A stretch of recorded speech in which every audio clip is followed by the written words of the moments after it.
नमस्ते, प्रणाम। मैं गायत्री सरोज अपने चैनल में आप लोग का स्वागत एवं अभिनंदन करती हूँ। दोस्तों, वीडियो पसंद आए तो लाइक शेयर सब्सक्राइब जरूर करिएगा। आप लोग के बीच एक विवाह गीत प्रस्तुत करने जा रहे हैं। दोस्त गलती हो क्षमा करिएगा।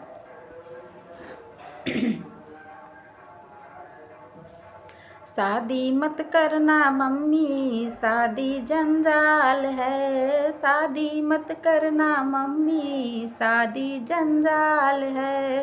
पहला बुलावा मेरे ससुरा का आया, पहला बुलावा मेरे ससुरा का आया।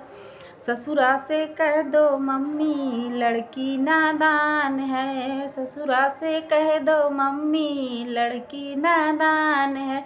शादी मत करना मम्मी, शादी जंजाल है। शादी मत करना मम्मी, शादी जंजाल है। दूजा बुलावा मेरे जेठा का आया, दूजा बुलावा मेरे जेठा का आया। जेठा से कह दो मम्मी लड़की ननिहाल है, जेठा से कह दो मम्मी लड़की ननिहाल है। शादी मत करना मम्मी, शादी जंजाल है। शादी मत करना मम्मी, शादी जंजाल है।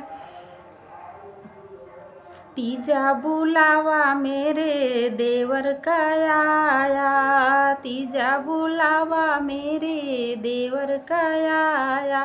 देवर से कह दो मम्मी लड़की बीमार है, देवर से कह दो मम्मी लड़की बीमार। शादी मत करना मम्मी, शादी जंजाल है। शादी मत करना मम्मी, शादी जंजाल है। चौथा बुलावा मेरे साजन का आया, चौथा बुलावा मेरे सजना का आया। सजना से कह दो मम्मी लड़की तैयार है, सजना से कह दो मम्मी लड़की तैयार है। शादी मत करना मम्मी, शादी जंजाल है। शादी मत करना मम्मी, शादी जंजाल है।